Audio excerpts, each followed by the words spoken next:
আঙ্কের বগুড়ার এটা শোলক আছে কম শোলকটা, হ্যাঁ খুব মজা পাবেন কলে শোলকটা। সেটা হচ্ছে বন্ধুর বন্ধু মারে, কবা না পারে হাউ মাউ করে। তার মানে বন্ধুর মারিচ্ছে, কথা কবার পারছে না, হাউ মাউ করিচ্ছে। পোত পাকা আসলে হাউ মাউ করিচ্ছে। আমেরিকা তোর কোন গোয়া মারিচ্ছে ওটা তোর প্রেসিডেন্ট চুপ্পু ঠিকই বুঝিছে, সেজন্য কাছে আমেরিকাকে শিক্ষা দিবি। এর মানে বুঝিস, প্রেসিডেন্ট কলে সাংবিধানিক পদ, উক দিয়া কাটারানি কয় যে দরকার হলে যুদ্ধ কর্ম। শিক্ষা দেওয়ার কথা বলার ভার বুঝিস, আমেরিকাকে শিক্ষা দিবি, এটা সাদ্দাম হোসেন বা গাদ্দাফি পর্যন্ত কয় নাই। আর আসিস ঝামেলা মিটে গেছে। হ্যাঁ হাঙ্গের ভোগড়া তেহারটা শোলক আছিল, মদ ভুয়া যুবক করে ভুয়া। তোর তো তিনটাই আছে ঝামেলা, মদও খাস, জুয়াও খেলিস, আর মাইয়ার কথা নাই কইলাম আর কি। হ্যাঁ তাই তোর ভুয়া মু উতলাই উঠিচ্ছে, তোর প্রেসিডেন্টের কুমিরে মারিচ্ছে, আর তুই পো ধরিস শালুক তুলে দে। হ্যাঁ আরে তুই তোর আগে বউয়ের সাথে জানলাম এটা। আমেরিকা তো দূর কি বাদ, আমেরিকার দুইটা কারণে তোকে মারবি, ইনকা করে না কইলে তো বুঝিচ্ছিল না। হ্যাঁ কি কারণে আসেন দেখি। এই দুটা কারণে আওয়ামী লীগের পতন খুবই কাছে এবং পতন খুবই খারাপ করলে হবি। হ্যাঁ কারণ কি জানেন, এক নাম্বার কারণ হইতেছে আওয়ামী লীগের চীন রাশিয়ার কমিউনিস্ট রাজনৈতিক দর্শন গ্রহণ করেছে, আর ওর দলীয় আদর্শ তো সমাজতন্ত্র আছেই, তাই না? মুক্ত দুনিয়া মানে আমেরিকা এবং ইউরোপ গণতন্ত্রের জন্য ফাইট করে, কারণ তারা মনে করে গণতন্ত্র হচ্ছে তাদের পরিচয়, এটাই তাদের মহান পরিচয়। পৃথিবীর যেখানেই কেউ গণতন্ত্র চায় সেখানেই তারা রাজনৈতিক, অর্থনৈতিক, সামরিক সাহায্য করে, করে না? করে তো। গণতন্ত্রই তাদের সাম্রাজ্য বিস্তারের কৌশলগত হাতিয়ার, আর সেটা ধ্বংস করেছে আওয়ামী লীগ 1975 একবার, ওর বাপ। তারপরে 2014 থেকে 2023 পর্যন্ত ধ্বংস করেছে, একটার পর একটা ধ্বংস করেছে। কাজেই আওয়ামী লীগের পরিচয় ঠিক হয়ে গেছে। উই রাশিয়ান কমিউনিস্ট, উই কম্বোডিয়ার কমিউনিস্ট, উই আফগানিস্তানের কমিউনিস্ট। তাই ওর পরিচয় ঠিক হয়ে গেছে এবং শাস্তিও ঠিক হয়ে গেছে।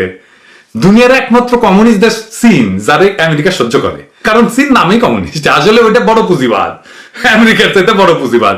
তাও চীনের লগে তাদের টেনশন করে লাগেই আছে, তাই না? কোনদিন দেখেছেন ইউরোপীয় ইউনিয়নের সাথে টেনশন লাগিছে আমেরিকার? নাই, লাগে নাই। কেন লাগে নাই? কারণ তারা মনে করে এটা গণতান্ত্রিক বিশ্ব, বুঝেছেন? দুই নাম্বার, আওয়ামী লীগ আমেরিকার দুইজন রাষ্ট্রদূতের উপর আক্রমণ করছে।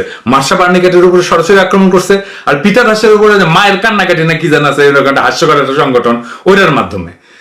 এরপরে তিনজন আওয়ামী লীগ ছাত্রলীগের নেতা পিটার হাসকে হত্যার হুমকি দিছে। হ্যাঁ উনি নাকি হাঁস রান্না করে খায়। হ্যাঁ ওরে বাপরে।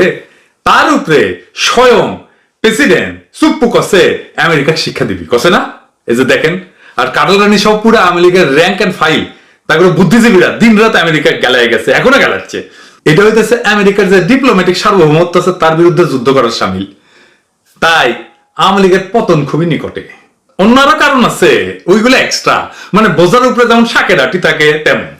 অন্যগুলো কি, যেমন জনগণ তো সরকারের উপরে ক্ষুব্ধ, জিনিসপত্রের দাম বাড়িচ্ছে, মানুষ কিনবা পারিচ্ছে না, মানুষের আয় কমে গেছে, এর উপরে বিএনপি জামাত আন্দোলন করতেছে, তাই না? দুই নাম্বার কি, ডলারের রিজার্ভ একদম জয় বাংলা হয়ে গেছে, এখন নাকি 16 বিলিয়ন আছে। রিজার্ভ যে কমা শুরু করেছিল, থামিছে কোন মাসে, এক মাসের জন্য থামিছে, থামে নাই।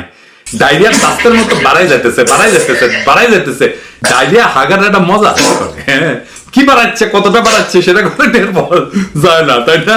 কোন দেওয়া লাগে না, ইনকা করে আরামসে বাইরে হয়ে যাচ্ছে। রিজার্ভের ডলার বাড়াচ্ছে, বাড়াচ্ছেই, বাড়াচ্ছেই। গত বছর এক্সপোর্ট বা রপ্তানি আয় কত ছিল জানেন? কমিছে না কমে নাই? সর্বোচ্চ রেকর্ড হয়েছে, দেখেন $55 বিলিয়ন। রেমিটেন্স সকলে কমে নাই, দেখেছেন? দেখেন 2021-22 চাইতে কিছু বেশি আসিছে 2022-23। হ্যাঁ এক্সপোর্ট বাড়িছে, রেমিটেন্স কমে নাই, তাহলে রিজার্ভ কই যায়? বুঝেছেন তো? হ্যাঁ সব মায়ের ভোগে যাচ্ছে গলে। হ্যাঁ দেখেছেন তো, এক্সপোর্ট করেছে $1200 কোটি, দেশে আসে নাই। হ্যাঁ বেগম পাড়া দিয়েছে, আর জয়ের কাছে গেছে, ওই যে কুত্তা নিয়ে বসে থাকে, কুত্তাটা গেলে সুন্দর আছে। এইগুলা মিলাই আওয়ামী লীগের পতন খুবই সন্নিকটে। হ্যাঁ তার উপরে আমেরিকার ক্ষমতার উপরে ইন্দুর হইয়া বাঘের সাথে যুদ্ধ করতে গেছে। দুনিয়ার সবচেয়ে শক্তিশালী দেশকে এই হিনোসেসিসের চুপ্পু দেখে নিতে চায়। হ্যাঁ ওই দেখেছেন, ওই বুকে কি যেন করিছে, বসে থাকবার পারে না, উই দেখে নিবে, শিক্ষা দিবে আমেরিকার। ডোনাল্ড রু একজন বড় মন্ত্রী, তাই না? একটা অথরিটি, সে চিঠি দিছে আওয়ামী লীগরে, সেটারে অসম্মান করিছে। তারপরে আমেরিকা কি আর রাজনৈতিক সমঝোতার কথা কবি? না, ওটা বন্ধ হয়ে গেছে ওই রাস্তা, আওয়ামী লীগ নিজেই বন্ধ করেছে। এখন তারা চুপ করে থাকবি এবং কঠোর শাস্তির পরিকল্পনা করবি, এটাই স্বাভাবিক। আপনি হলেও তাই করতেন, তাই না? ঠিক কিনা বলেন? ইলেকশন করুক, দেখি কেমন বুকের পাটা। একটা সর্বগ্রাসী নিষেধাজ্ঞায় পড়বি, বাংলাদেশের ইলেকশন কমিশন পড়বি, ঠোলা পড়বি, ডিজিএফআই পড়বি, আওয়ামী লীগের সব কয়টা ভুয়া ভোটের এন্ট্রি পড়বি, ব্যবসায়ীরা পড়বি। এই জন্যই কাটারানি কইছে দুর্ভিক্ষ হবে, কইছে না? হ্যাঁ, এর বিশেষ সভাপতি কয় রাজনীতি যার যার, অর্থনীতি সবার। হালার পুত, অর্থনীতি সবার, লুটপট হামার, তাই না? হ্যাঁ, খুব মজা। হ্যাঁ, খুব মজা লুটিছ। শেখ হাসিনার সরকার বারে বারে দরকার, জয় শেখ হাসিনা। দেখেন দেখেন দেখেন, আবার দেখেন, ওই যে দিছিল না স্লোগান, জয় শেখ হাসিনা, জয় শেখ হাসিনা, জয় শেখ হাসিনা। হ্যাঁ, শেখ হাসিনা সরকার, শেখ হাসিনা সরকার। স্লোগান দিছিলি না? ভুলে গেছি। অর্থনীতি তোমার ধান দেয় দিব, তেল ছাড়া, মাইন্ড ইট। আওয়ামী লীগ কইছিল না তলে তলে ঠিক হয়ে গেছে। হ্যাঁ, ওবায়দুল কাদের 2 মাস আগে কইছিল না সেলফি তুলে সব ঠিক হয়ে গেছে। হ্যাঁ, ঠিক হয়েছে? হয় নাই। এইসব জিনিস তলে তলে হইলে কেউ প্রচার করে না। ধরেন পুলিশের আইজি যে আছে না, এটার লগে বিএনপি ধরেন গোপনে একটা চুক্তি করলো যে সরকার প্রথমে সাহায্য করবি। হ্যাঁ, তাহলে বিএনপি কে এটা প্রকাশ করবি? করবি না তো। যা কিছু তলে তলে হয় সেটা কেউ প্রকাশ করে না, করে না। যখন প্রকাশ করে তার মানে আসলে কিছুই হয় নাই। বুঝেছেন তো? আমেরিকা কি পাড়ার গুন্ডার মাস্তান রে যে টাকা পয়সা দিলে ঠান্ডা হয়ে যাবি? হ্যাঁ, আবার বইন কিনবি। হ্যাঁ, হাতত নাই টাকা করি, জিয়ে কয় লিখা করি, ওই খালি আওয়াজ দিবি। এখন এই ইলেকশন পর্যন্ত আওয়াজ ছাড়া ওর হাতের কিছু নাই। বাকশালী কুত্তাগুলোর পাশার চাম উঠে গেছে। চাম উঠে গেলে ও কি কয় জানেন? বগুড়ার ভাষাত কয় লিসা মা, মানে চাম নাই আর কি, লিসা মা লিখে দেন, তাছাড়া বুঝবার পারবি না। তো পাড়ার যে কুত্তার চাম থাকে না, দেখবেন সেটার নামই হয় বাঘা। তো এইগুলা বাঘা, হ্যাঁ, বুক বুগায় ওর উঠে গেছে পাশার চাম, লিসামা কুত্তার বাঘা নাম, তাই না? একটু মন দিয়ে শুনবেন। বাংলাদেশের রাজনীতিতে কি হবে সেটা আপনারা নিজেরাই বুঝতে পারবেন। আন্তর্জাতিক রাজনীতিতে এমন কিছু ঘটনা ঘটে গেছে যে এগুলা একসাথে কইরা মালার মতো গাইথা কেউ আপনাদের এখনো উপহার দেয় নাই। আজকাল সেটা আমি দেবো, কিন্তু আজকার পরে ব্যাবাক আপনাদের কাছে ফকফকা হয়ে যাবে। আপনি নিজেই বুঝবেন কাডাল রানী বাংলাদেশের ক্ষমতায় থাকবে নাকি থাকবে না। তো আমি আমার ভিডিও খুব মন দিয়া শুনতে বলি না, কিন্তু আজকে বলবো, একটু মন দিয়া শোনেন। বাংলাদেশের আভ্যন্তরীণ রাজনীতির অনেকটাই এখন আর বাংলাদেশের হাতে নাই, আমাদের হাতে নাই। 2008 সালে কাঁঠাল রানী ক্ষমতার মসনদে বসার পরে আমাদের রাজনীতির একটা বিরাট অংশ ভারতের নিয়ন্ত্রণে চলে যায়। সে অবস্থার পরিবর্তন হয়েছে, আমরা ইদানিং লক্ষ্য করতেছি। আমাদের এই যে ইন্দো প্যাসিফিক অঞ্চলে, যে অঞ্চলটা, হ্যাঁ, এই অঞ্চলে আমেরিকা এবং তার মিত্রদের সাথে চীনের যে কৌশলগত প্রতিযোগিতা চলতেছে, বাংলাদেশ এখন তার কেন্দ্রবিন্দুতে, একদম সেন্টারে। এই প্রতিযোগিতার একটা অন্যতম রাজনৈতিক দিক হচ্ছে যে এই অঞ্চলের দেশগুলো গণতান্ত্রিক ব্যবস্থায় পরিচালিত হবে নাকি তারা চীনের মতো এক নায়কত্ববাদী ব্যবস্থার শিকার হবে। এই কারণে পশ্চিমা বিশ্ব আমাদের আগামী নির্বাচন নিয়ে ব্যাপকভাবে আগ্রহী। বাংলাদেশে গণতন্ত্রের পতন ঘটলে, মানে হাসিনা টিকে গেলে, তা হবে এই গোটা অঞ্চলের জন্য একটা অশনি সংকেত।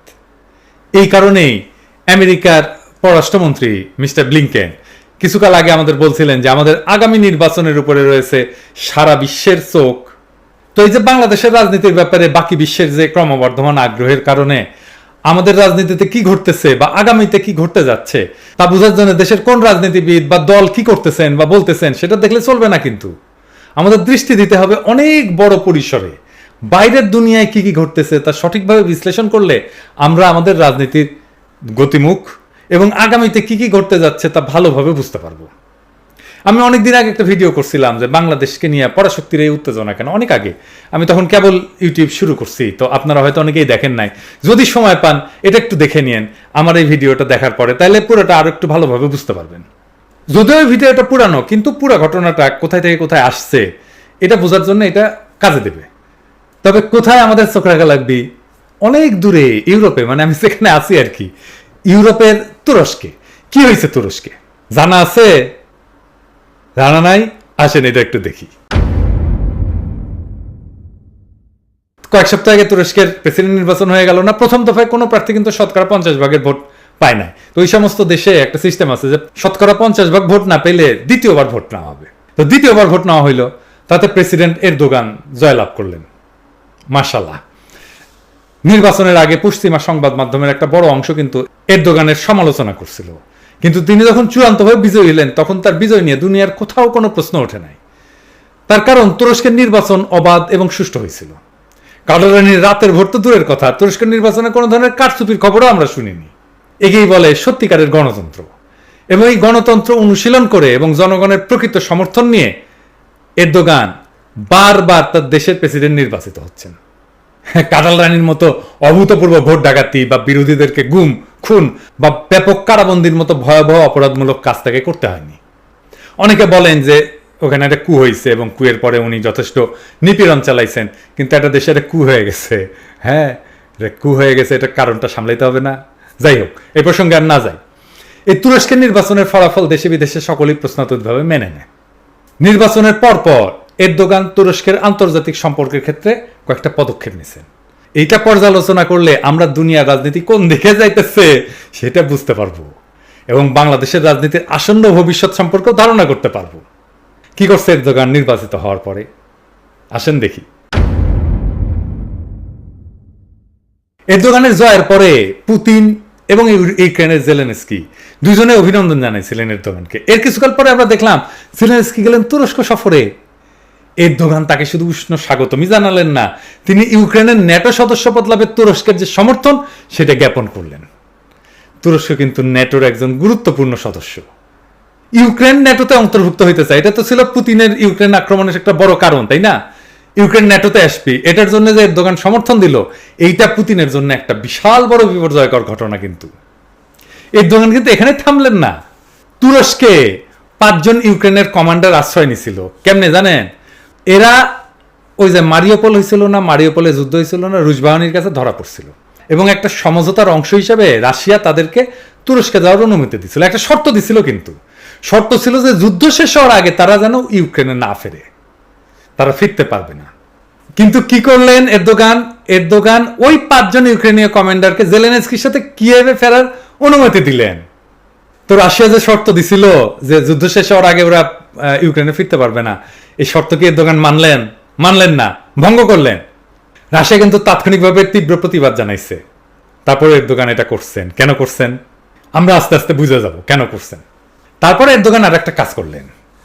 উত্তর ইউরোপের 2টা দেশ ফিনল্যান্ড এবং সুইডেন, পুতিন যে ইউক্রেন আক্রমণ করলো তার পরবর্তীতে ন্যাটোর সদস্যপদ লাভের জন্য দরখাস্ত দিচ্ছিল।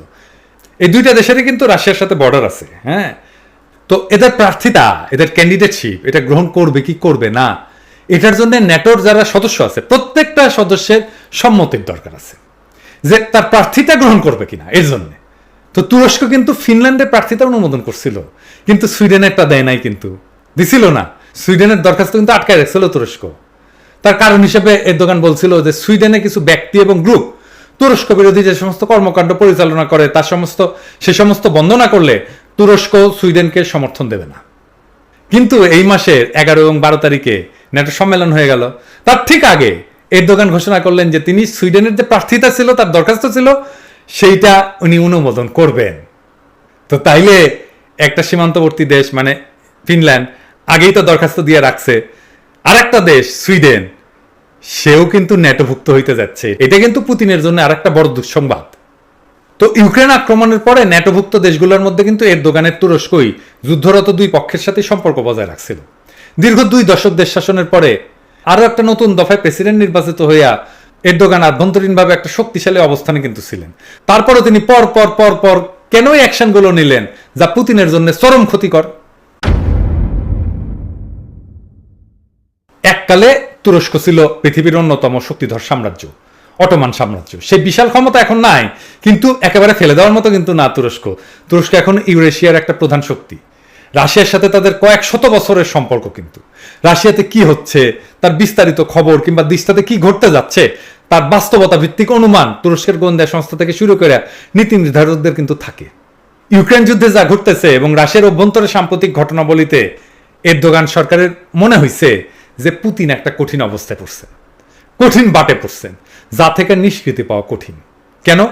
আপনারা জানেন কয়েকদিন আগে রাশিয়ার একটা ভাড়াটে বাহিনী যেটাকে ইউক্রেনে যুদ্ধ করতে পাঠিয়েছিল, ভাগনার গ্রুপ, তার নেতা প্রিগোজিন ভাগে গেছে। তো তার নেতৃত্বে বিদ্রোহ ঘোষণা করে মস্কোর